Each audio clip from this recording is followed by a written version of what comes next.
students, welcome back to my living room. Today we're going to talk about gender just a little bit. So we've moved on from social stratification and we're moving to gender. Now gender is one way that we socially stratify people, right? We give people value or we devalue people depending on their gender and more importantly how they perform their gender. But today we're going to talk about feminism just a little bit. You're going to use this lecture to post into the D2L discussion post on the Potty Mouth Princess. If you haven't already watched that Potty Mouth Princess video, beware, there's a lot of cursing, but I think after we connect it to this lecture, you'll see that there's a little value in thinking about that particular video. Okay, so we're going to talk about the waves of feminism. I should say that I am oversimplifying a whole lot of history, okay? Feminism has a long, very complex history, and I'm just going to break it into three little parts and try to simplify it for you. That being said, you could take a whole class on any one of these feminisms. You could major in women's studies, and actually if you haven't taken a class on gender or you haven't taken a women's studies course, I do really highly recommend it. I know that you might think, oh, Holly, you're so silly, what are you doing? But I do recommend it. If nothing else, it gives you a different way to look at history, politics, family. It just pushes your thinking quite a bit to take a women's studies course. Okay, so back to the waves of feminism. There are three waves of feminism in American feminism. Those are the liberal feminists, the radical feminists, and postmodern feminists. Liberal feminism is sort of our first attempt at feminism in the United States. These are our suffragettes. They're trying to get the right to vote for women.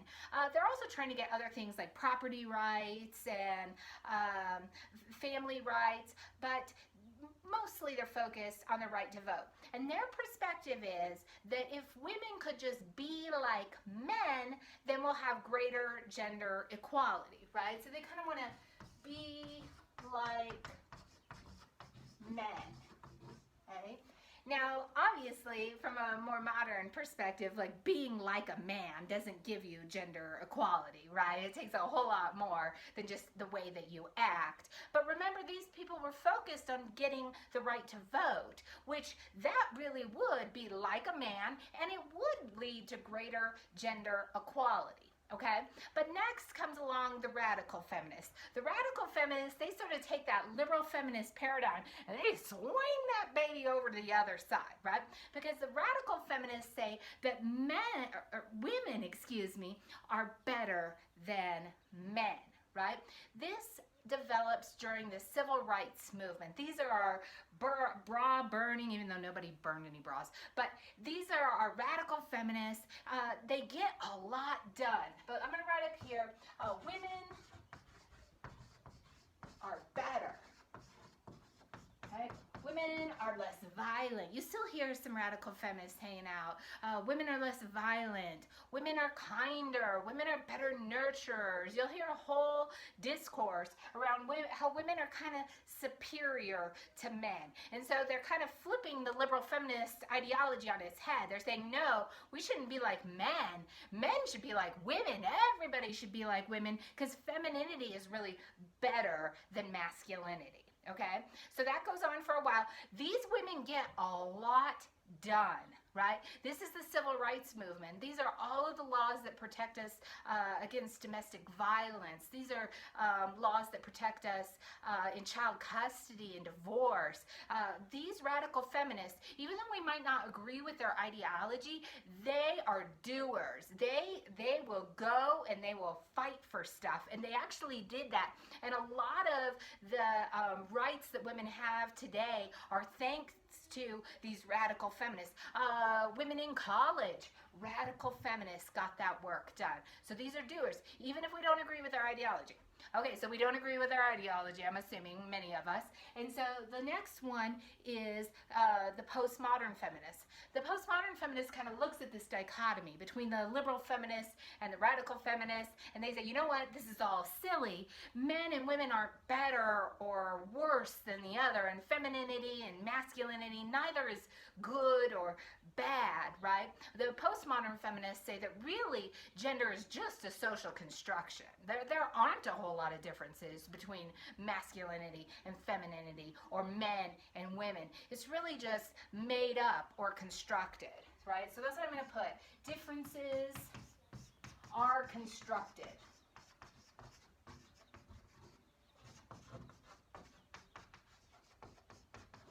Constructed just means in a sociological sense that it's social interactions that sort of reinforce these concepts. It's not like real or biological, right? Okay, so the postmodern feminists come along, they're looking at the liberal and the radical feminists and say, oh, you got it all wrong, you're fighting about stuff that, you know, isn't even very real, it's all just constructed. But what they wind up doing is a whole lot of nothing. Okay? The postmodern feminists, they are very critical, so they sit back, they talk, they have tons of discussions, but they're a little bit afraid to insert any value. So they're a little bit afraid to say, this is my policy, and I think we should implement this policy because it's what's best, right? Because they're not really concerned about what's best or what's good. They're just more of a critical eye in the world. Another way that postmodern feminists develop into a paradigm is the insertion of many different layers of inequality, right? So the liberal feminists, these were mostly white feminists, okay? Then radical feminists, we brought a lot of women of color into the movement. But what happened when we did that is not everyone's voice was heard equally. Right? So let's say, let's use the example of black women's voice, right? Maybe that was heard strong in the radical feminist movement. However, we didn't hear the black queer voice in the movement. And so the postmodern feminist, she's kind of afraid, or he is afraid to step out and make a judgment because they want to make sure that every single person's voice is heard equally or has an equal value, and that we don't add more value to one perspective versus another. All of that is really paralyzing, right? Imagine if you're a postmodern feminist and you have some idea, right? Like, okay, I'm gonna fix something gendered, and you got a plan, and you go to start to implement it, and then you go, oh, but I forgot this voice, and I forgot that voice, and maybe I'm putting my voice too strongly, and so it winds up just being really paralyzing. Postmodern feminists haven't actually got a whole lot done. These aren't our movers and shakers. They're mostly in universities, academics. They're talking, lots and lots of talking, but not a lot of policy, okay? These radical feminists, they got a lot of policy done. Okay, so let's talk about the Potty Mouth Princess video. The Potty Mouth Princess video has a whole bunch of little girls cursing and talking about gender inequality, okay?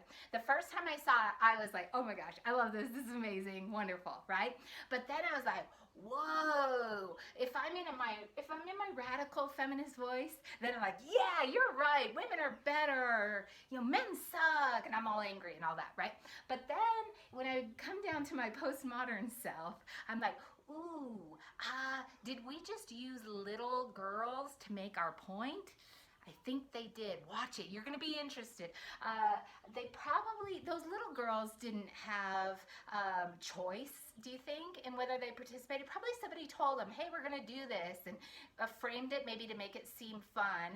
But I'm not sure that using little girls to make our point is an effective way to address gender inequality. Right?